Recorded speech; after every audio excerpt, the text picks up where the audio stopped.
Hello everybody and welcome to Absurd Hypotheticals, the show where we overthink dumb questions so you don't have to. I'm your host Marcus Lehner, and I'm joined here today by Chris Yee and Ben Storms. Say hi, guys. Hey, I'm Ben. And I'm Chris. And Ben, I want to tell you something that happened between me and Marcus a few days ago. It wasn't sex. We had a 30-minute arm wrestle. So it wasn't a real arm wrestle. Okay. For those of you who don't know, me and Marcus, we're on a different show called Can We Games. It's on YouTube, where we play video games. And we're playing a game called A Way Out, which is it's like a prison break game. And it's a cooperative game, but they have like little mini competitive things in it. And one of them is an arm wrestle, where you basically just mash the button as fast as you can, and whoever mashes it faster wins the arm wrestle. This went on for 30 minutes. Okay. How did neither of you just say, like, fuck this and give up, like, at some point during this? Well, so here's the thing. First thing is that me and Chris both get stubborn and competitive in video games very quickly. Okay. So at the 2-minute mark, we're like, oh wow, they made this designed this poorly because you need to really, really outpace the other person for a long time to win. We could tell pretty early on that it was going to go on for a while. And so we're like, okay, how long are we gonna do this arm wrestle for? It's like, well, we've been doing it for 2 minutes, so we're probably just gonna stop and move on soon. But then neither of us would give up. Yeah, we were both thinking that. Yeah, you're both neither of us said anything, thinking that the other would give up.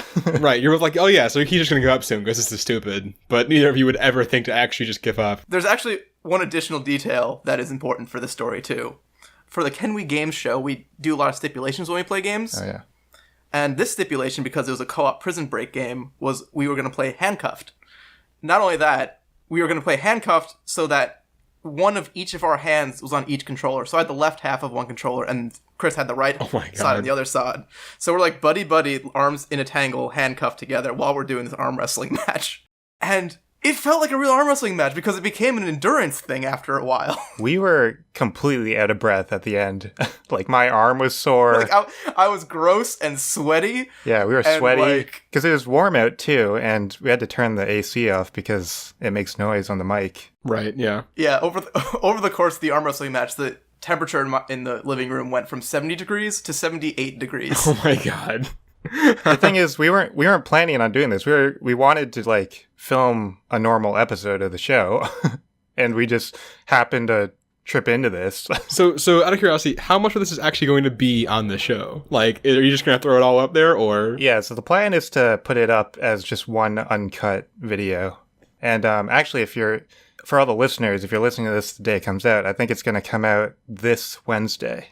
Oh, look at that timing and cross promotion we're doing. I so know. Fancy. Nailed it. So check out Can We Games on YouTube. Stuck the landing. There we go. Well, let's actually focus on this thing that we do, because we got to include Ben. We can't just talk about our other YouTube channel. Right, yeah, I feel very left out right now. And so our first question of the day is, what if Earth was twice as big? Now, full disclosure, I did everything. I only realized today that says, what if the Earth was twice as big? And I read it as, what if the Earth got twice as big? So mine has some, I focus more on the act of the Earth getting bigger. So my first question was, at what rate can the Earth expand without just tearing itself apart horribly? Yeah, that's probably going to happen. Yeah. So plate tectonics, they don't move very fast. And when they do move a little bit, it's horrible. But it wasn't actually as bad as I thought, because when plates are moving constantly, it's actually a little bit better for earthquakes and things. So the way earthquakes work is that you have these two plates stuck together, and one wants to move due to some forces somewhere. It gets caught on the other wall of the fault line, and it builds up tension against that, and when it finally slips and cracks is when you get that earthquake vibration. So actually, if the plate's in constant motion, it's actually not earthquakes all the time. So in fact, actually the Pacific plate, which is over by California with the San Andreas Fault, actually moves constantly at a rate of about 2 inches a year. And they're fine. There's no destruction over there. Well, there's some earthquakes, but only occasionally. So basically, the way I did this is that I was like, okay, if you have a magnitude 10 quake, the Earth can handle it. The biggest quake on record is not only a 9.5, and 10 is actually a bit more than that because it's a logarithmic scale. So I was saying, how much could the Earth move? How fast could it expand and not trigger more than like a magnitude 10 earthquake? So what's your like mechanism for the Earth getting bigger? Is it just like the mass in the core is expanding or something, or like it's gaining mass? Yeah. So basically, it's just gaining mass and expand. Like the plates are expanding. Like everything's just getting bigger. Okay. And so I kind of counted the rate of expansion as movement. Okay, so like the Earth's crust is getting bigger too. Yeah, the Earth's crust is getting bigger to match. So it's not going to be like, there's giant gaps forming between the existing tectonic plates. They're all getting bigger. Okay. So it's all based on the size of the fault line. So I took the largest fault, which is the Sunda Megathrust in the Indian Ocean, which is a fucking awesome name. That is an awesome name. It's an excellent name. This fault line is 5,500 kilometers long and 100 kilometers deep. This was also the site of a 9.3 magnitude earthquake. So if we keep getting bigger and bigger and bigger, we're going to get, double the length, double the depth, double everything.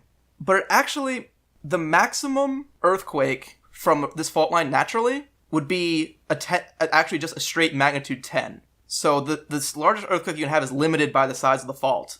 And even if you double the size, you can still only get a magnitude 10 earthquake. So once everything's said and done, we'll be okay. Okay.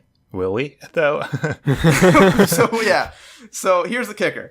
The world is expanding, so it's going to be creating a lot of extra energy besides just regular earthquake mechanics. So I figured the amount of energy from a magnitude 10 earthquake is 12 trillion joules of energy, which is the equivalent of 60 of the world's largest nuclear bombs exploding at once. Okay, that's pretty big. It's pretty big, but it's over a big area. It's a lot of energy.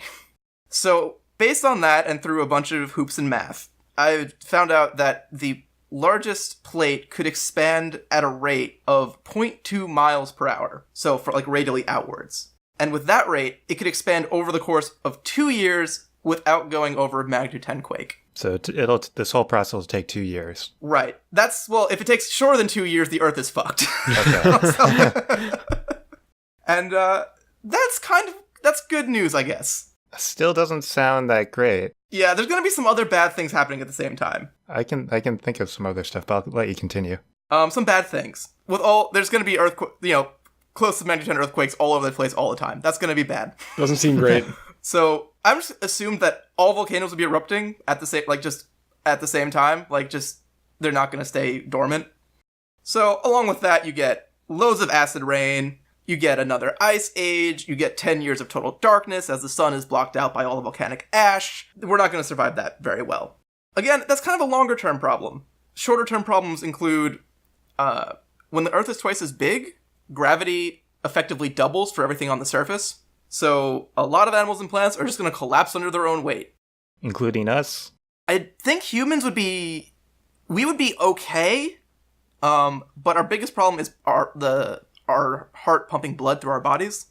And we can do it, but we're going to have to lay down a lot and really not try to stand up too often. And we're probably just not going to live for super, super long.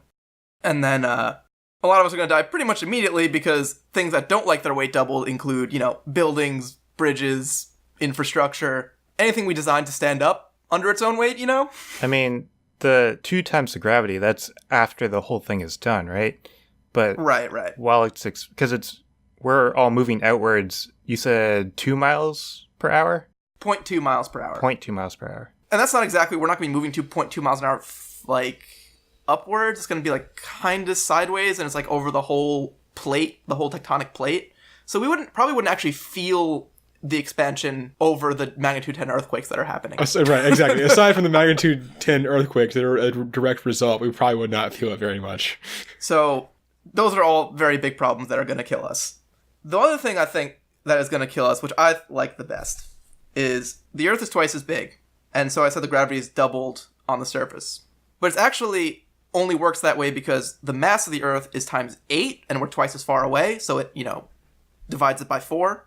But the mass of the Earth is increased by 8 times, which is only problematic for our friend the Moon.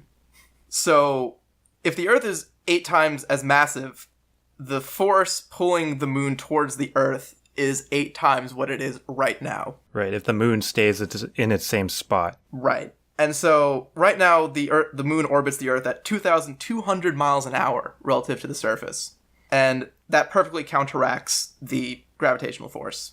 If you increase that attraction by 8 times, we have a total of 2.5 days to figure out the moon problem before it crashes into the Earth. That's plenty of time. So break out your Majora's Mask game, because you have just not quite enough time to beat it before the moon lands in that game. That game was pretty accurate. I don't know if the moon's going to get an angry face, but it might as well get it. So if we want to save ourselves from the moon, we have to make the moon go just under 3 times as fast to get a stable orbit. So based on the mass of the moon, to increase its speed to what we need it, we would need to add 257 octillion joules of energy to the moon to increase its momentum up to that speed. How many nuclear bombs is that?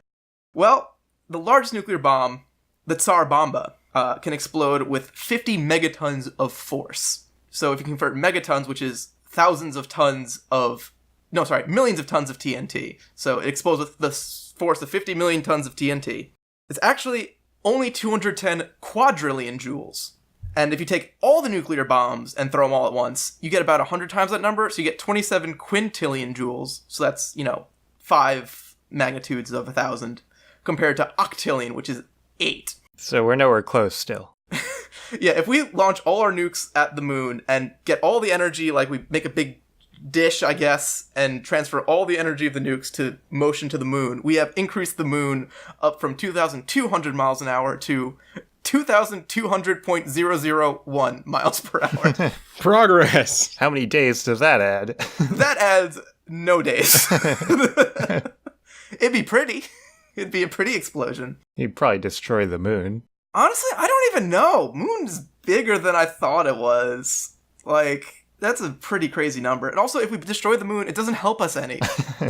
If the moon explodes like that, all the stars are still going to hit us. It doesn't solve the problem. Yeah, that's just a bunch of little pieces hitting us. I guess that's technically better. Yeah, haven't you seen the movie Armageddon? It'll just split completely in half and miss the Earth. Yeah, both halves will just split around the Earth and go their separate ways and hit Venus, I guess, which will be fine. Yeah. Not our problem. Not our problem at all. We have bigger problems than Venus.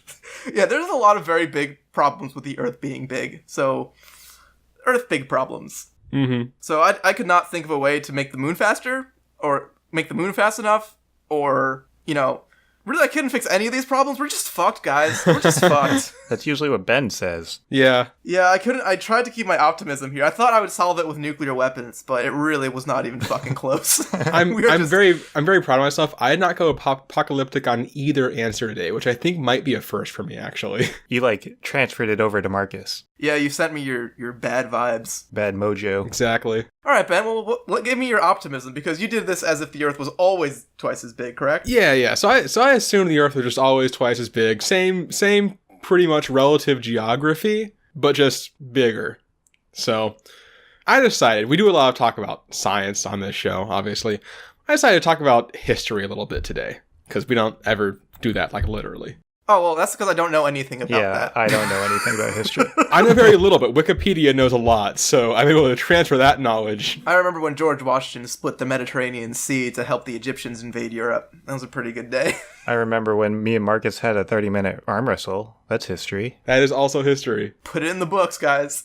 We are going to start with something that you guys, I'm pretty sure, do know from history, because you were at one point in a computer lab in the 2nd grade, and that is the Oregon Trail. Mm-hmm. So the Oregon Trail, in real life, it was this trek from basically, the East Coast of the United States to the West Coast of the United States back in the, 1800s, 1700s. I somehow didn't write that down. Jesus. I think 1800s. Let's go with that. History. Your intro to history. History. Not our strong suit. History with Ben Storms. I don't fucking know. 17-something, 18-something. Use your imagination. Not gonna lie, guys. There's a reason we don't talk about history that much on this show. So, 1800s. It was actually about 2,170 miles. So, in double world, that's 4,300 miles long, which is basically the same distance as going from Boston to Ukraine. So that's pretty far. Yeah. But now Ukraine's also twice as far, so your analogy doesn't work. It just keeps on growing. I'm giving a frame of reference, Marcus. Come on. Work with me here. I don't know where the fuck Ukraine is. Okay, I also spent a really long time finding the distances between, like, New York or Boston and more reasonable places. Could not find any that lined up because it's actually a very far distance. Anyway, one of the main problems you hit really is that, as you might remember from the game Oregon Trail, when you chose to leave to go towards Oregon was actually a very big decision, because if you left too early, you'd get, like, stuck in the mud as things were thawing out, and if you left too late, you would be going there in the winter, and you would die because it was winter. But unfortunately now, assuming it takes about twice as long to go, it took 6 or 7 months, so now it takes more than a year. So that's not really a problem anymore, it just means that you're definitely going to die in the cold. What if you just have twice as many horses and go twice as fast? Or oxen? I don't think that's how oxen work. I don't think they're additive. Well, if you have a car with 1 horsepower, it goes half as fast as a car with 2 horsepower. So if you have 2 literal horsepower, it's got to go twice as fast. I'm going to need a citation on that one. Citation needed. Citation needed. The other problem that you're going to hit is that there are obviously some mountains between, the sides of this country. So the ones that I know are already a pretty big issue on the Oregon Trail were the Blue Mountains in Oregon, sort of near the end. And this was kind of like the last thing that they had to sort of get through. The average elevation is like 6,500 feet, and the peak was like a little over 9,000. But now the average elevation, because we decided that if the Earth was twice as big, we were going to just go ahead and do it uniformly. So mountains are twice as tall, things like that. So now the average elevation is like 13,000 feet, and the peak is 18,210 feet, which in the US today, that would easily be the highest elevation in the continental US. So right now, the actual highest peak in like real world is Mount Whitney in California, which is about 14,500 feet. Doubled that would actually be just 19 feet shorter than actual Mount Everest, which, 1, that's insane, and 2, holy shit, Everest is really big. Well, Ben, now Mount Everest is twice as big, so your analogy doesn't work. You're going to say that for all of his comparisons? Yeah, Everest is actually about 11 miles tall now, by the way, which is actually out into the second layer of the atmosphere. So Everest is really tall. So I guess sort of, in general, sort of the thing you should take away from this is that crossing the country, just like on foot, is basically going to be impossible. Which sort of takes me to my next thing I sort of looked into, which was crossing the ocean once the planet is twice as big. Specifically with regards to actually, colonizing the Americas.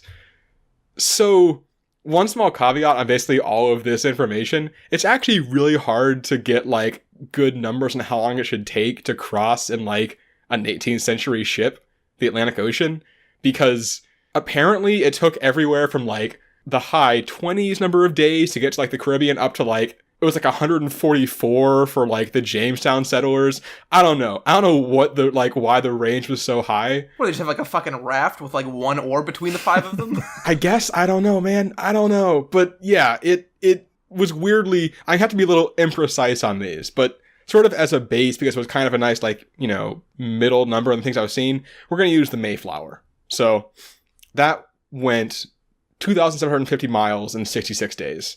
So doubling that, basically what it worked out to is that I don't think you're going to be able to colonize the New World until you have steamships at least. I think you're going to be able to find it because you can get there in 3 months. I think eventually someone's going to look into it because it was also twice as big, so you'd think it'd be easier to hit. But it's going to be basically impossible to actually get settlers there, because you're going to have nowhere to resupply in this giant, 5,000 mile boat crossing. So at that point, you basically, if we assume it's going to take until you get steamships, that's going to be the 19th century. And even then, it's going to be a while until you're actually colonizing. And all this time, the civilizations that Europeans came over and just wiped out were still there. So you basically just going to have 2 separate worlds that are going to meet somewhere in the mid 1800s. And this is where I really don't have any numbers on this part, because this is even for us, entirely hypothetical. But I have no idea how that works out. Yeah, I kind of now have an image of just a bunch of Indians with iPad. Like, we get over here, like, a bunch of Indians just, like, tweeting about it on their iPads. Be like, whoa, what are all these people coming out from the water? What the hell? Well, like, the other thing, too, is, like, it's entirely possible that, like, the first way that we actually colonize North America is, like, we go to, like, Alaska first because it is at least, like, not batshit insane far away from, like, landmass in Eurasia. And then, like, trickle down from there. And that obviously changes things a lot. But then, like, also, like, I don't know how you get across, like, the Rocky Mountains. You just don't. There's just no oxygen anymore. Right. So, colonization doesn't happen at all the same way. Also, Benny, you gotta consider this, too.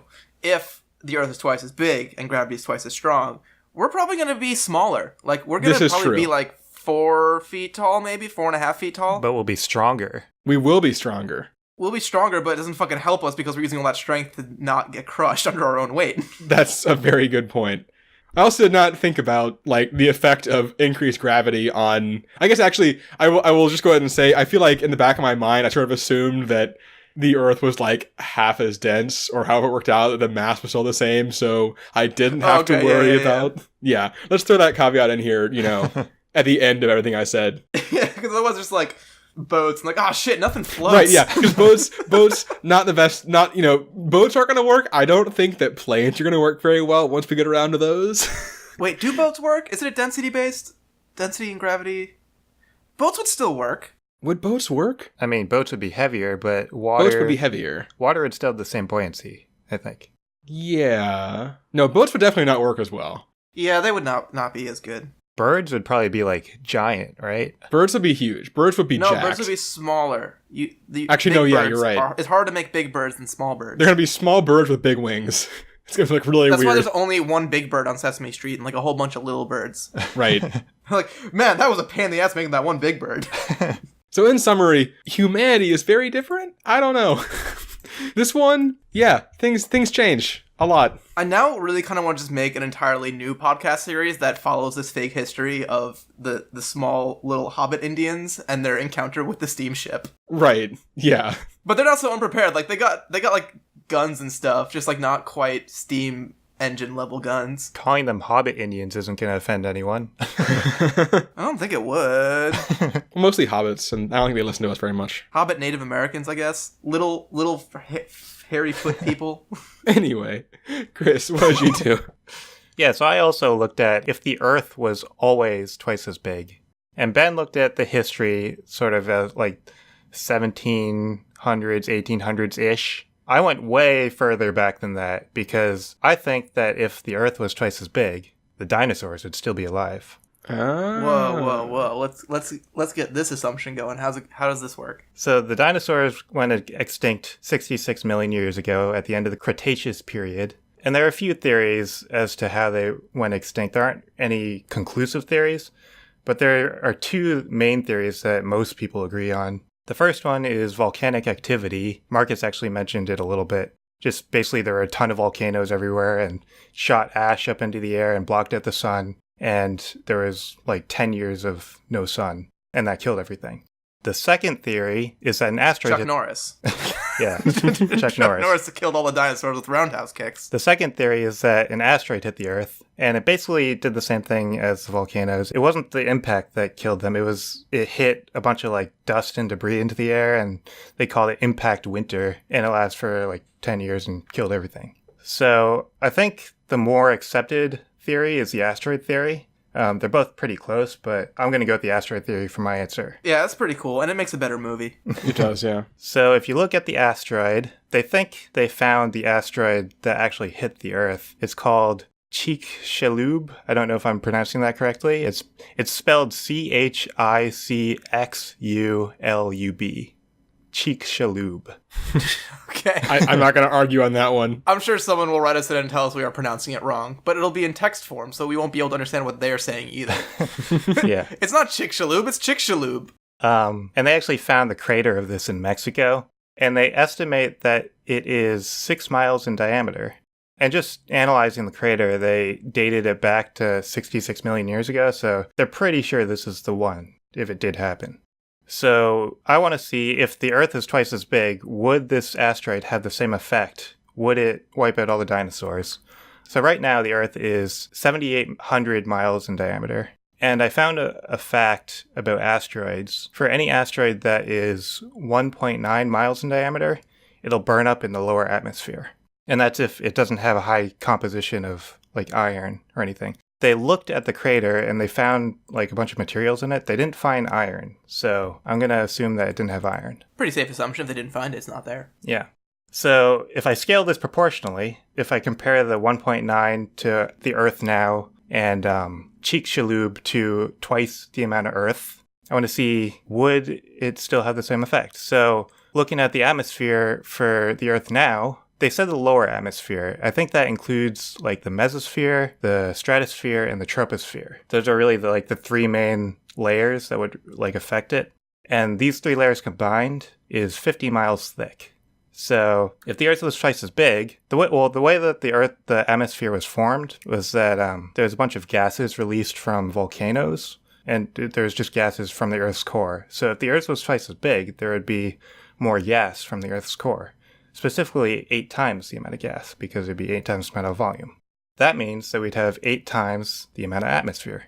So just looking at the amount of atmosphere, doing the math, the atmosphere would be 370 miles thick for the lower atmosphere. So just for those 3 layers. Beefy. So looking at the ratio, if I do a ratio of the volume of the 1.9 diameter asteroid to the thickness of the atmosphere, that is 0.07. So in my comparison to the double-sized Earth, if I get a ratio lower than the 0.07, then it'll just burn up in the atmosphere. Anything higher will not burn up in the atmosphere and it'll hit the Earth. Tell me, are the dinosaurs saved? So the ratio I get when I do the double the Earth is 0.3, which is higher. Yeah, no, it's not so great. Yeah, it's much higher. But there's some other factors to look at. So the thing that breaks up the asteroid in the atmosphere, there are 2 things mainly. There's air friction and there's air compression. So air friction just like hits the asteroid and it breaks it up. Air compression is the asteroid is moving so fast that it compresses the air at a speed that heats it up. And it can reach up to 3,000 degrees Fahrenheit. And that burns up the asteroid. So that those 2 factors combined contribute into breaking up and burning up the asteroid. Since the Earth is twice as big, it has twice the amount of gravity, which means the asteroid will be traveling twice the speed.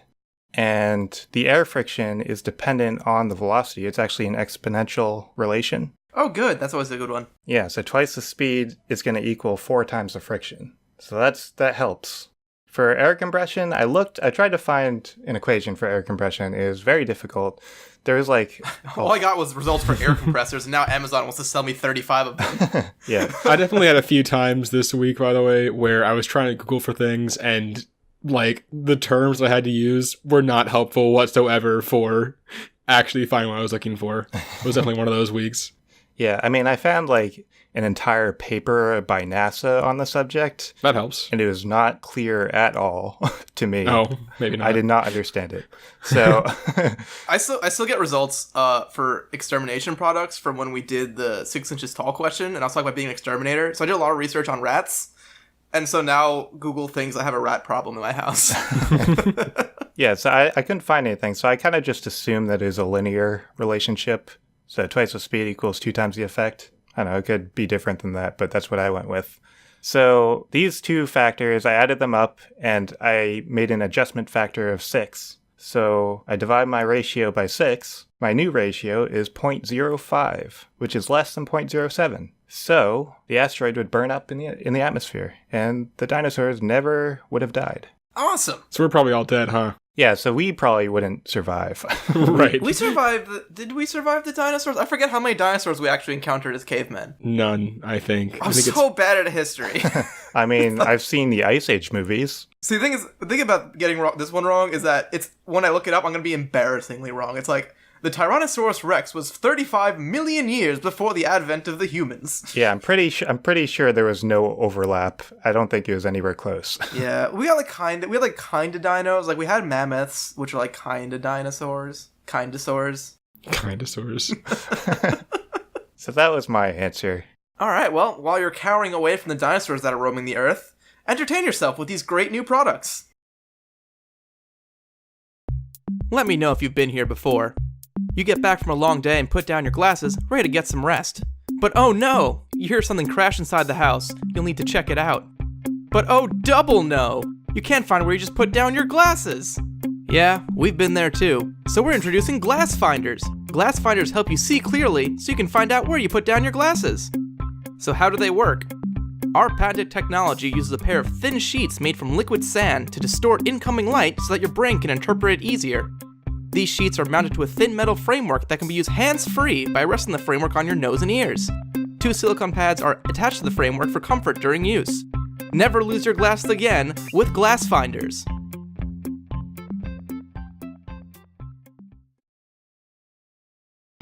Two clockmakers enter, one clockmaker leaves. Welcome to the UCC, the ultimate clockmaking championship. From flyweights delicately crafting pocket watches, all the way up to heavyweights piecing together colossal grandfather clocks. Watch these fearsome competitors gear up and throw hands. Clock hands into clocks. Faster than their opponent does. Because that is how this competition works. It's a race against time to clock out their foe and rule the cloctagon. Order the pay-per-view today.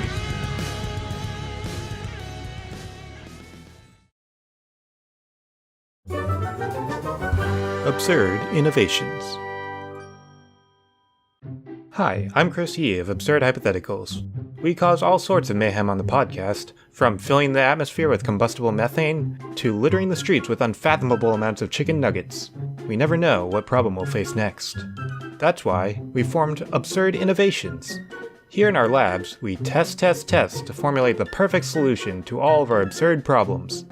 In this episode, Marcus has decided to crash the moon into the Earth. But don't worry, our scientists are on the job. Introducing the patent-pending Gravaway. This nifty gun-shaped contraption shoots particle waves that rearrange molecular structure and eliminate the effects of gravity. One shot from the Gravaway, and the cascading moon is no longer an issue. Shoot your furniture for an easy way to move at the end of your lease. Shoot some dumbbells to impress that lady you've been eyeing at the gym. Shoot your worst enemy and watch them gracefully float into outer space. The possibilities are endless. So next time the moon is crashing down to the Earth, think Gravaway. From our labs and Absurd Innovations.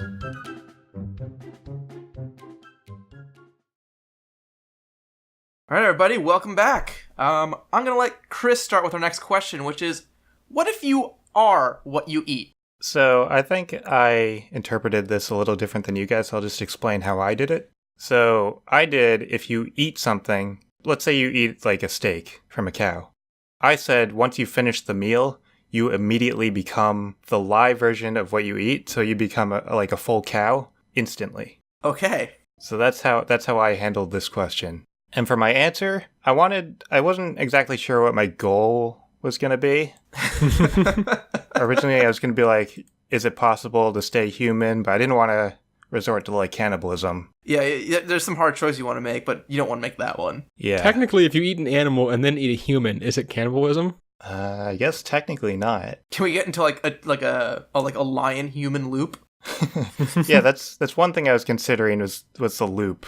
But eventually, my ultimate goal was to just find a way to live the longest. And I didn't want to end up at the bottom of the food chain, because then you just die. Something else would come along and eat you. I didn't want to necessarily become a plant, because plants don't move. And I said that they don't eat, so they wouldn't become something else. That's how I handled that. So, like, if you become corn or something, then some animal just eat you. And that's not any good. I am become corn. Destroyer of worlds. Well, kind of. It doesn't contribute to global warming, all those fuels. A slow destroyer of worlds. Yeah, so I wanted to live for a long time. So I looked at things that live for a long time now, because maybe I can like hunt these things down and eat them, and then I'll live for a long time. So I looked at the bowhead whale lives for 200 years. The Aldaba giant tortoise lives for 255 years. The ocean quahog lives for 500 years. What's a quahog? It's a clam. It's like a type of clam. Oh, we don't want to be a clam. Yeah. I mean, if I live for a long time, then maybe I do. I mean, is that really better than being a plant? I guess, I don't know. And there's like an Antarctic sponge that lives for 1,550 years. That's pretty good too. The problem with all these is that they all need to eat stuff, and the stuff that they eat is not great. So the bowhead whale filter feeds eats krill. I don't want to be krill. No one wants to be krill. What am I going to do as krill? Krill don't even want to be krill. The giant tortoise is an herbivore, so it eats plants. I already stated I don't want to be a plant. And then the quahog and the sponge, they both filter feed and they eat like various types of plankton. And I definitely don't want to be plankton. That's worse than krill. I mean, I've seen SpongeBob. I see this. Yeah, he's pathetic. Another thing I found was a certain type of jellyfish. I don't know if I can pronounce it, but I'm going to try. Turritopsis nutricula jellyfish. And this jellyfish is what they call biologically immortal. So it has the ability to reverse its biotic cycle, and it can revert back to an immature state, which means that it can basically just become younger again. Interesting. It's super awesome. Like, he literally turns back, because the jellyfish start off with little polyps, like little, they look almost like flowers, like without the stems. Yeah. And they like swish through the water a little bit. And so they revert into this like baby form and then just grow up again as jellyfish. Like the same jellyfish. Yeah. Which would be awesome if I could do that. So maybe I want to be a jellyfish. But this also has the same problem that the others did. It eats plankton. And it's also like super vulnerable to predators. So they call it immortal. It can still die. Right. It can still revert if it's maimed, though. If it's seriously injured, it can still do the same shit. This jellyfish is fucking awesome. Right. Sorry. It's one of my favorite animals. Okay. Maybe it's your spirit animal. Yeah, this stuff is not from research I've done. This is just shit I know offhand. That's incredible, Marcus. So I started to notice a pattern. The main problem is that all these things eat things that are not great. They're things that I don't want to be. And I originally said I didn't want to be a plant, but being a plant solves that problem because they don't eat. So I'd stay the plant. But I don't want to be a tiny plant. So I started looking around at plants, and I think I found one that I would want to be. Pando is what it's called. It's also called the trembling giant. Oh. What is this? Is that your porno name?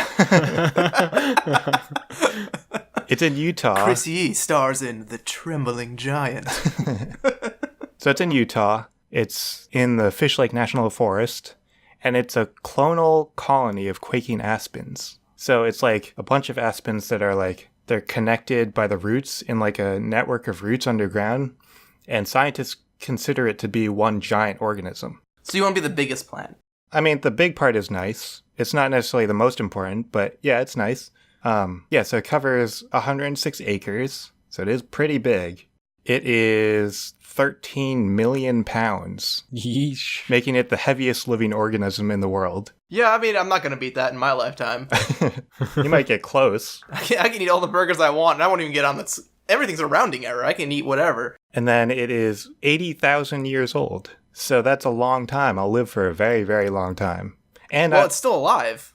It's not... Yeah, it's still alive. It didn't make it to 80,000. It just is 80,000. Yeah, it's alive right now. It's been alive for 80,000 years. There's one problem, though. What? You're in Utah. I mean, I'm a plant. I don't care where I am. So, yeah, I guess the fact that I am big, it means that nothing can eat me. So that's a plus. And I don't have to eat. So I'm not going to turn into anything else. I'll stay the plant. So I have a logistical question for you, Chris. Yeah. So you need to eat a meal of this. What is a meal of tree? Yeah, what are the leaves like? I think it's got to be leaves, right? You got to eat the leaves. I mean, I think it just has to be any part of it. And I think a meal would just be, like, enough to make me full, right? Because, like, eating a steak... What kind of tree is an aspen? What kind of... Does it have, like leafy leaves, or has it got, like, pine needles? I think it's got, like, leafy leaves. I think.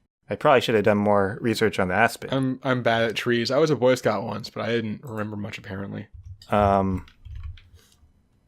on. Quick Google search. I'm also Googling it. Aspen tree. Yeah, it has leafy leaves. Okay. That's a relief. Okay, so you can do it. Yeah, so you're fine. I could do it. And to Ben's question, like, if you're eating a cow, you don't have to eat the whole cow to become a cow. Right. You Yeah, definitely. You just have to eat enough to be full. So I think just eat enough leaves to be full, and you'll become it. Nice leafy salad. Oh, man. The Great Barrier Reef is also a living thing. Can you eat... Things got to eat coral, right? Yeah, I mean, I looked at a bunch of different things because there are a lot of these, like, clonal colonies is what they call them. But pandas was, like, the biggest one and the oldest one. Oh, but if you go for the coral, you can take a sidebar and go from the tiger shark to... Wait, what What are the purrs of coral? And tells me tiger sharks eat green sea turtles. That doesn't fucking help me. I thought you could do a quick segue into a tiger shark, but no. They do think this is dying, actually. Scientists believe this is that panda is dying. But I don't think that really matters because I wouldn't become the dying version of Pando. I'd become like... The new Pando. The new Pando, yeah. I would take over. Pando 2.0. Trembling Giant 2. Electric Boogaloo. Coming back for more. Yeah, so I would be this tree forest thing, and I would live forever, or for 80,000 years. And that's my answer. Awesome. So, Ben, what do you have? So I haven't actually gone back to this well for a while. I thought about sports. You're the sports guy. It's actually, I would like to point out, that's actually been, so we had our All of Us Do Sports episode 4. I have not talked about sports since then, as far as I can tell. Are you having, like, withdrawal? Yes. So I have to, you know, scratch this itch. So there's a lot of, like, obvious things, you know. So also sort of... Well, Ben, you did different interpretation, right? Oh, yeah, you should explain. Yeah, that's what I just realized. So I think Marcus and I both went with, after you eat things, you become kind of a hybridized version. I sort of assumed that, like, based on how much you ate and, like, how long you've been eating and stuff like that, you'd get, like, more traits from the things you ate, is kind of how I interpreted it. Oh, so you can become, like, a Frankenstein monster of the animals that you want. Right, exactly. So, like, you can eat a few things and get some of, like, all the different, like, abilities and stuff. So you, like, never become the full animal. Right, yeah. You will always be predominantly human. Okay. Because otherwise you're going to have to eat humans once again. Let's not go down that road. So, with regards to sports, there's a lot of obvious, like, things they'll bring up. We're like, oh, you know, go, like, hunt a cheetah or something to be fast. Or not necessarily a cheetah because they're, I think, endangered. But, like, eat fast things to be faster. Eat strong things to be stronger. That's all boring. I wanted to get into some more specific things. So the first thing I thought about was the pitchers in baseball. Like, there has to be some way, something you could eat that could make yourself be, like, a better pitcher, right? Turns out, no, actually. Fun fact. Throwing things is actually a very human thing. We're actually evolved to throw things much better than any other animal. I mean, I guess we're the only ones that have, like, opposable thumbs, so only ones that can hold stuff. Well, not even that. I actually, Ben, it's funny too, because I also ended up in the sports area. That's hilarious. Which we'll get to. But I had the same thing, like, big arms. And I was like, I guess some gorilla arms. And they're strong as fuck. But they can't throw things. Their shoulders are wrong. Well, and apparently also, like, we're evolved to have, like, shorter fingers and shorter hands, which are just, like, and, like, the wrist actions we can do are just, like, all, like, vital to be able to, like, accurately throw things. And other animals for just... jerking off better. Can't... Exactly, right? And other animals just can't do it. And, like, there's a study in 1975 that had chimpanzees throw 44 objects. I'm very sad I could not find a list of the 44 objects. I am so sad. What? There must be a list somewhere. I could not find the actual... I can only find references to the study, not the actual study itself. And I was so sad. Because it sounds like so much fun. But they only managed to hit their targets 5 times. And all of those were from within 2 meters. Wow. That's pretty far off. And if you were to think of, like, an animal that would be able to throw something close to us, it would probably be like a chimpanzee, right? Like, if they can't do it, like, we don't have much of a chance here. So, actually, it turns out, I think that pitchers, what I've realized here is that eating basically any animal is going to make you worse at throwing things. Oh, no. So, pitchers, and actually, you know, pitchers, and then probably also, like, basketball players, should probably be mostly, like, vegetarian/vegan. Because if you start taking on animal traits, it's a very real possibility that you just become a worse thrower, and that's pretty bad for both of those sports. But plants can't throw either. Plants can't throw. That's true. You're going to be a little stiff. Big plants can't jump. You're going to be a little stiff. However, and I did not go too far down the basketball path, because that one, it may still make sense to do your other animals just for, like, the other athletic benefits and stuff. But for pitchers specifically, so pitching is kind of an endurance thing too, you know, because you're out in the sun and it's beaten down and you're out there for a long time and got to stay fresh. And I realized if you're part plant, you are photosynthesizing. So if you're outside and it's a sunny day, you are generating energy as you are pitching. So in theory, you could actually go longer. Well, how much energy you generate, Ben? Because, like, I don't know if a pitcher just munched down on some granola bars while he's going about his game is going to do that much better. I mean, you're right, but silver linings, Marcus. silver linings. It's just like, I guess I'm a green pitcher. It's slightly better. Right.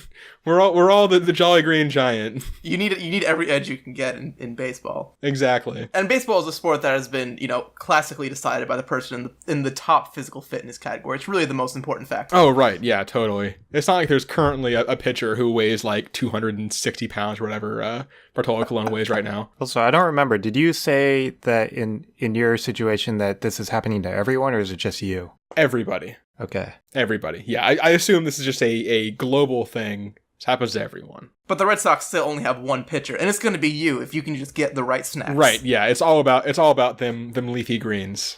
So the other thing I really looked at, and this is something, honestly, part of the reason that I went down the sports path was to bring up this. So with regards to, say, boxing, are either of you familiar with the mantis shrimp? Yeah, the mantis shrimp is part of my answer too. Oh, really? Oh, okay. So we're gonna have a little bit of overlap here.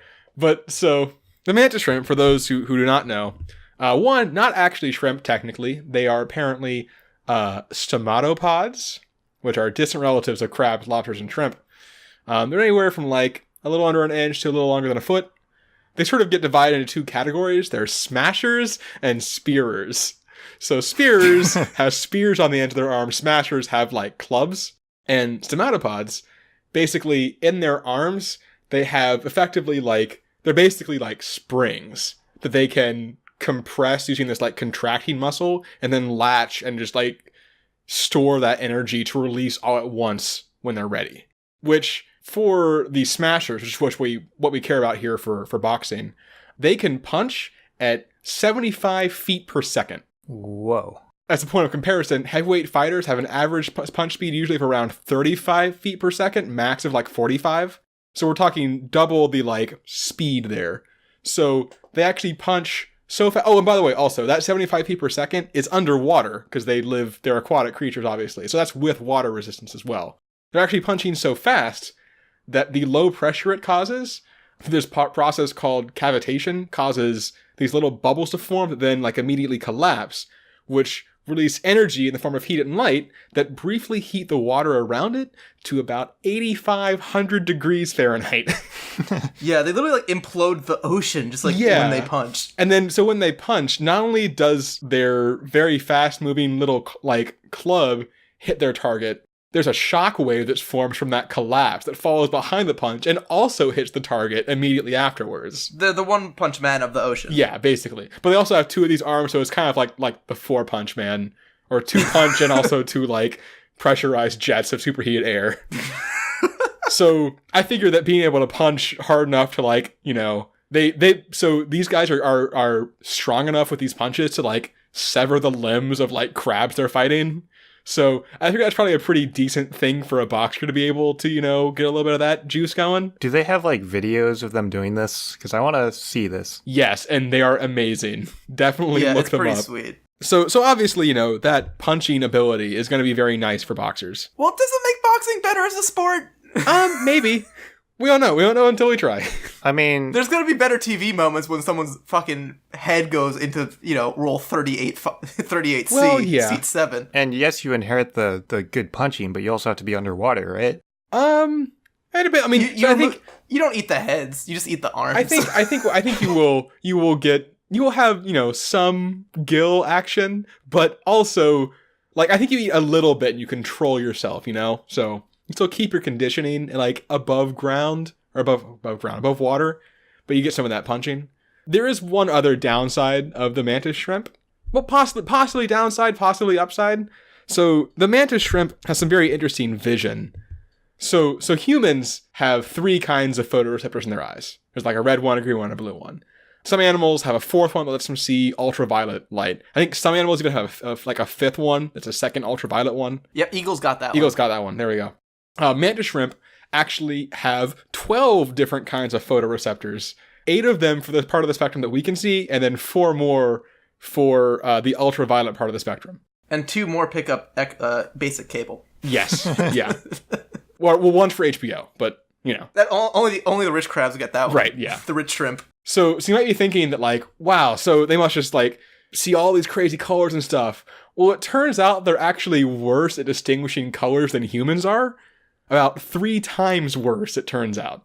There's a scientist did a study. I read the methodology for this study, because I know you're going to ask, how the fuck do you figure out how well a shrimp can determine colors? They basically did something where they had, like, fibers, they got them to... I don't remember how it worked. They basically, like, altered the color of fibers to see when they could stop telling the difference, is kind of what they were doing. And then from there, we're able to figure out, like, the range or, like, their ability to distinguish colors. How do they determine if the shrimp is successfully telling the difference? Well, they put food behind it or something, I'm sure. Yeah, it was something like that. It was like if they hit it, they got, like, fed or something. I don't remember how it worked exactly. There was some reward for, like, hitting it, I think. All this part is somewhat speculative because we have no idea. So, fun fact, we don't actually know how they see, because what they've realized is that basically their eyes don't work anything like the way ours do. Because the way that most animals, like, use their eyes, use those photoreceptors, is they basically work comparatively. So if they're looking at something, they'll see, like, how much red light is there and how much green light is there and how much blue light is there. And from there, figure out, like, well, if there's a lot of red and no green and blue, it must be a red thing. If there's a lot of red and blue and no green, it must be a purple thing. Things like that. Mantis shrimp apparently don't do that. All the data just gets dumped directly into their brain. And as far as they can tell, they have, like, effectively, like, a lookup table in their brain that's just like, this combination of these 12 inputs means this. Means fish. Yeah, like, well, but what's crazy is that apparently it means that they can actually react to visual stimuli, like, insanely fast because there's absolutely no processing. Which makes sense because they punch over the course of, like, 3 milliseconds. So that's how they're able to actually track their prey and, you know, aim a punch that quickly, is because they have these insane eyes that apparently just, like, automatically see things. The one downside, which you're probably saying that this could be useful for sports, right? Being able to, like, immediately process visual information. That would be useful. The one downside is that obviously human brains don't work that way. You might just go crazy if you suddenly get, like, all this just raw visual data. I have no idea how a brain would interpret that. I can only imagine, like, I just have the picture of the Matrix screen coming up. Right, in my head. yeah, basically. That's only one color, though. That's only green. Yeah, that, but like, every color you know, and also about 80,000 you didn't until this exact moment. So yeah, so boxers, I'm assuming, would try to get on that good, you know, good, sweet punching action. There might be some side effects, which I feel like there might be some side effects as kind of the running theme of any of these, you know, eat thing to become thing situations. So you just made the sport much better, because before it was just like, oh, whoever lands the first punch murders the other person, right? Then the match is over. Now you have 2 completely blind boxers just punching around at random. So I can't decide if they're completely blind or if effectively just, like, hallucinating. And either one is pretty great. It'd be entertaining to watch. I would watch it. It'll be very entertaining to watch. So those are the 2 sports I kind of went in depth on. There's lots of other things you could go into as well, but those were, I think, the 2 more interesting ones I came up with, where you had, like, very specific things. Otherwise, yeah, like, you're going to eat rabbit so you can jump higher. You're going to eat, you know, ox because they're strong. I don't know. Like, those are boring. Yeah. But these were the slightly more exciting things I came down to. But Marcus, you said you also went to a sports-related area. Yeah, before we get back to sports, I just have it written down as, like, a quick segue. Babies are gonna be weird, aren't they? Because they're gonna breastfeed, and so either 1, they become super milky, or 2, all babies are just half their mother until they stop breastfeeding. I think it's the second one. Yeah, so all babies are gonna have boobies. Well, I mean, okay, so technically, to be pedantic, all babies are half their mother. Oh, yeah, fuck. already. So your ratio is a little bit off, but... Wow, that actually just got me. That just makes sense. Right, you know? We all have this power, We but do. it just shuts off at 3 months. So don't formula feed your baby, or else they're going to be like, instead of half you, they're going to be half of, like, chemical X. Right. But yeah, so my brain took a similar path when I realized that if you pick the right animals, you're basically the Ben 10 of snacks, where you can get the specific superpowers you want. And once I was on Ben 10, I decided that the sport I wanted to do was beat all the decathlon records. Nice. So the sports for the decathlon are the 100-meter dash, 400-meter dash, 1500-meter run, long jump, high jump, pole vault, 110-meter hurdles, javelin, discus, shot put. So there's a lot of overlapping abilities there. Right, so I grouped a few of them together. So obviously the 100-meter and 400-meter dash. Actually, your best animal is just the cheetah. You know, I was actually a little bit disappointed when I was like, oh, what's the actual fastest animal? Everyone thinks it's the cheetah, but it actually is just the cheetah. Are there no, like, birds or fish that go faster? Not, like, as far as, like... Well, I also scaled everything. So, one, you can't be a fish because the fish need water to get that speed. Right. And two, birds need to be, like, usually our diving speeds that are that high, and they need, like, a lot of build-up time to get up to those speeds. Right. So, it was a cheetah. Can you, like, as far as what your snack belt has, can you just use Cheetos? Does that work? No, I think that also turned into Chemical X. Damn it. All right. Well, you're going to have to... You can get cheetah steaks. And if you're, like, the one cheetah jerk... Like, you know, the one competitor for your country, I think you can get a cheetah. So, the world record for the 100-meter dash is 9.58 seconds. What you're going to be able to do as a cheetah actually has been done by the cheetah Sarah at the San Diego Zoo.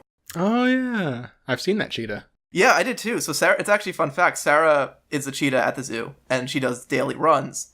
And she does them with her best friend dog that they grew up together with. So she was raised together with a puppy, and they like to run together. So they just have this cheetah do this 100-meter dash at the zoo. That's adorable. And so Sarah's record is, instead of 9.5 seconds, 5.9 seconds. So that's a pretty easy one to beat. And it's already been beaten, but you'll just, transfer it over to your cheetah legs and get there. Going up to 400-meter dash, cheetah's still your best bet. The record there, 43 seconds. You're going to be able to do it in 13.8 going cheetah speeds. So the last running one is the 1500-meter run. And this is at the point where the cheetah can't dash for that long and starts slowing down. So the fastest animal over this distance is actually the pronghorn, or the American antelope. So it can run 42 miles an hour for up to a mile, which is luckily the length of the 1500-meter run. Right, yeah. So the world record for this one is 3 minutes and 26 seconds, and you're going to be able to beat it in just a minute and 20. So a third of the current world record time with your antelope legs. So that's the obvious one. But the running fast, pretty self-explanatory. A lot of things run faster than humans. Yeah, basically any animal is going to do it. Yeah. So the next one is the high jump. So my first thought was the tree frog. So the tree frog can jump 150 times its body length. And I was like, great, just gonna get some frog legs. And then I realized, oops, tree frogs are very poisonous. So the act of eating the tree frog legs is not gonna get you there. I had some other small animals for candidates. The kangaroo rat can jump 45 times its body length. There's a bug called the frog hopper, which can jump 400 times its body length. It's only 1.5 centimeters long, but actually, the problem when you scale up these very small animals is that you have to move your volume. Your mass is based on your volume. So you have to move your volume, but your muscle strength is like the cross-sectional area. So it's like your inches squared instead of inches cubed, which would be the volume. So as you get bigger, your relative strength decreases by a bunch. So I actually looked through a lot of animals, and the best one I found is the white-tailed jackrabbit, which is 26 inches long, so it's like it's a pretty big rabbit. It's like 2 feet big. This rabbit can jump 19 foot 8 inches into the fucking air. What? This rabbit could literally just, like, 2-story house can just jump onto your roof from the ground floor. I want to see this. This one's not even that much smaller than you, so when you scale it up to your human size and you get these sweet jackrabbit legs, your high jump is going to be 42 feet, which beats the current record of 8 feet, which is also a pretty big fucking number. Yeah, that's pretty good. Like, that's a big game right there. But, I mean, come on. You don't really need to worry about your form anymore. You don't have to arc your back or anything. Well, to beat the other people also eating jackrabbit, because jackrabbit's not that hard to get. That's right. Oh, yeah, everyone's going to be doing this. Yeah, so, I mean, the record will probably vary. Like, you set the record, and then, 2 years later, or, someone sets it at, like, 42.5 feet, and you're like, well, screw you. The long jump distance, as far as I could tell for what the rabbits can do, isn't much further than the height, which was a bit weird to me. But the long jump record is 29 feet, which is also a lot more than I expected it to be. But you're going to be able to clear 40 pretty easy. So, long jump, you're going to have your jackrabbit. Next one I got here, more jumping, but this one's not going to be as good for the rabbit. The 110-meter hurdles. So we have our good friend the kangaroo is actually our top dog here. The red kangaroo went during its maximum stride. It takes 25-foot leaps up to 9 feet high. Yeesh. So what's the rule with hurdles? Do you have to jump them one at a time? I don't think so. Probably not. I don't think it's ever come up before. Yeah, it hasn't come up before. We do not need to jump them one at a time, I'm pretty sure. And so during this, the gallivanting thing, I forget what they call it, a gallop or like I forget the word. I'm going to call it a kangaroo gallop. So during this kangaroo gallop, they average 40 miles an hour. Or slightly over, but I said 40, considering you have to be slightly awkward for the hurdle spacing, because you do need to land between two of them. The world record is 12.8 seconds for the 110-meter hurdles. You're going to be able to do that in under half that at 5.6 seconds, and it's only going to take you 15 jumps. Actually, how many hurdles are in the 110-meter hurdle? I don't have that in front of me. I don't know. Hurdles. How many hurdles? 20 to 30? I'm just trying to think about how far apart hurdles are. Oh, they're not too close together. There's only 10 hurdles. They're like every 30 feet. It just feels closer because they run really fast. Yeah, so really, actually, you're not doing it in less jumps, but you just are doing not any running in between them. Right. But, so yeah, you're going to be the red kangaroo. So now we get into the more interesting ones that aren't just like, which animals are the biggest and the fastest. Because these sports get a little bit more complicated for just big and fast animals. The first one I have here is the pole vault. So you could do this, just like, hey, just jump and ignore the pole. But I feel like it's part of the sport to incorporate the pole. And so it was tricky because you can get extra arm strength or like extra leg strength, but neither one's actually going to help you get much more height because the elasticity of the pole is kind of what's important. And so I think I have the best solution, which is going to be the Caribbean reef squid. So you're going to get some calamari, which is also known as the flying squid. So what the flying squid does is it actually will build up water. Squid can do like the jet propulsion, but it's actually very good at it. And it'll actually jump out of the water, and it can reach a height of 2 meters above the water and like get a total distance of like 30 feet flying. And that's like their natural, that's like the fastest we can make it do. That's like their natural inclination. They're airborne for a whole 3 seconds. Like 1, 2, 3, back in the water. 3 seconds is a long time. So I think you just go over, you like hop in the Olympic pool quick, you suck up some water so you get that, your pressure going, you run up, you pole vault, and at the height of the pole vault, you just unleash your Caribbean reef squid jet propulsion. And hope no one's standing behind you. And hope no one's yet. Well, people can stand behind you. That's their fault. They shouldn't be on the track. They're in the splash zone. Come on, it was labeled. So the world record is 6 meters for the pole vault. I don't know how high you would get as the Caribbean reef squid. It's really kind of tough to judge what the propulsion mechanics would be. And even if I did the research, I still wouldn't know because, and I quote here, biologists still do not fully understand the mechanics of squid aeronautics. So I say you're just gonna double it. I think you can double it with your fancy, with 3 seconds of airborne pressure. Yeah, I mean, you're gonna have all the skills of a human. You're just gonna have the extra propulsion too. Yeah. So now for these records, we've kind of like doubled some of them, tripled some of them. It's the throwing records actually where we start breaking the Olympics a little bit because I don't know if there's any real rules about throwing things like with your arms exactly. So the first one here I have is the javelin toss. And I kind of equated the javelin to a scorpion tail because it has pretty much like a good jab motion to get that javelin going. And so the scorpion can sting at a rate of 51 inches per second. And so if you scale that up to a human-sized scorpion tail, it's a proportional speed of 130 miles an hour is going to be your release speed, which is just about double the 70 mile an hour that the Olympic javelin throwers normally throw. So the record for javelin is right now 100 meters. Your distance is going to be 345. So you're going to more than triple the javelin throw. So you're proving Ben's theory wrong. Right. But like I said, you're throwing with a tail now as opposed to your arm. And that is also less accuracy required than, say, pitching. Yeah, you do not need the accuracy here. It's more just like sling it and try to keep it straight. And so the next two are the ones I'm the most excited about. We've made it through the more tame events. Now we get the discus throw. Here's where I got my buddy, the mantis shrimp. So the one I was looking at has a like the arm stays straight and it kind of flings out. Like a straight arm flings out very fast, which is pretty much the motion you need for a discus throw. So I was like, oh, this is perfect. So the mantis shrimp, the tip of the punch goes 50 miles an hour, which actually, if you look back, is slower than what the Olympic javelin throwers were throwing at. But the mantis shrimp is very, very small, and 50 miles an hour on a 2-centimeter arm is actually very fast as far as like an angle switch. Like, the momentum of the, your arm's traveling 60 degrees, you're doing it very fast. So if you take the length of the shrimp arm and scale it up to the length of a human arm, the speed goes from 50 miles an hour to 1,500 miles an hour.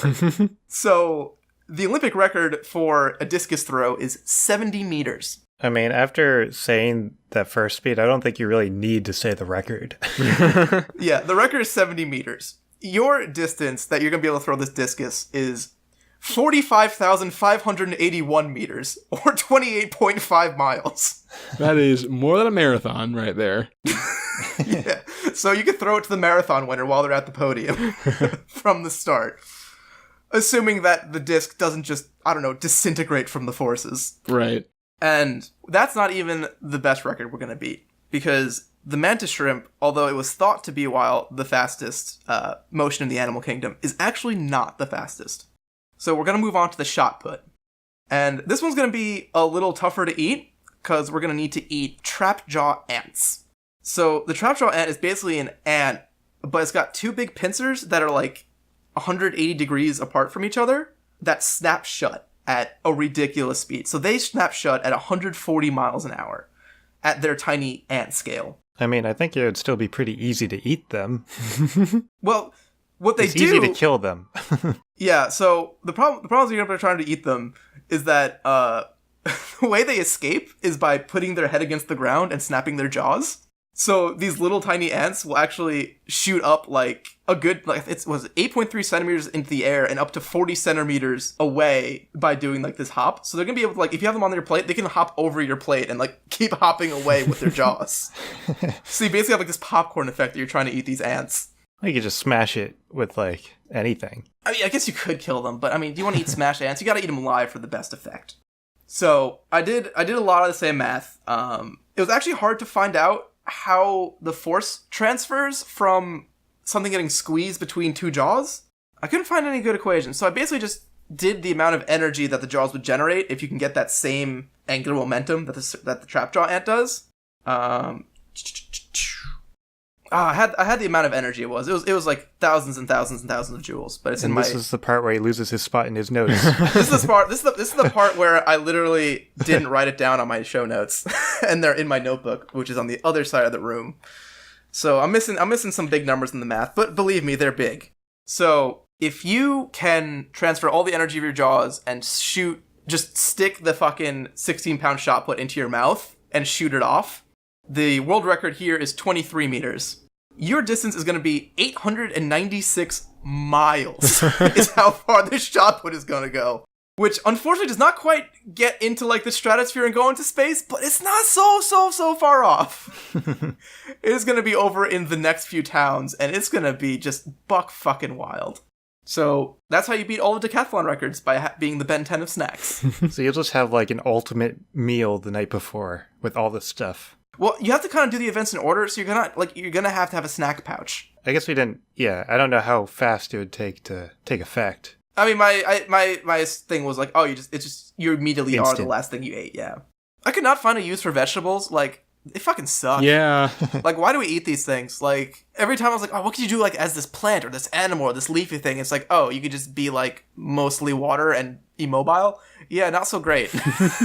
What about that tree that you found that, like, shoots stuff at, like, a speed of a bullet? Oh, yeah, that one, poisonous. I forget what it's called. Oh, it's poisonous. Yeah, all those trees are, in addition to being ridiculously powerful, are also very poisonous. So I did explore it, but I could not eat that tree.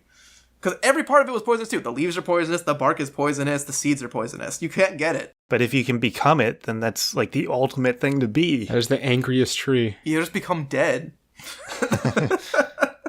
There are some powers that we are not meant to have, even hypothetically. I mean, by my rules of the question, you would become the tree instantly before you die. before you die of poison, but then you're just like the dickiest tree ever. But yeah, so we had a lot of sports surprisingly for a food one. Yeah, I like how before we started recording, Ben was like, I was very specific. There's no way there's going to be any overlap. And then Marcus was like, yeah, me too. we had an overlap, yeah. I know Ben, you're the sports guy. So when I was doing my sports answer, like I had my Eureka moment where I'm like, I went from Ben Tenno Snacks to Decathlon. I'm like, okay, that's what I'm doing. And so when I thought of that, I'm like, maybe Ben's doing sports, but nah, Ben's not doing sports. He'll think of something. Little did I know. But yeah, wait for us to misinterpret questions and have more overlap on the next time of Absurd Hypotheticals, where we answer the following questions. What if no one could die? And what if the ocean was carbonated? If you have any questions, comments, or your own hypothetical idea you want us to answer, let us know. You can reach us by email at absurdhypotheticals@gmail.com, send us a tweet at absurdhype, that's HYPE hype, visit our website, www.nerdchomp.com/absurdhypotheticals, and if you enjoyed the show, don't forget to subscribe and leave us a review on iTunes. It really helps out the show and lets us keep making it for you.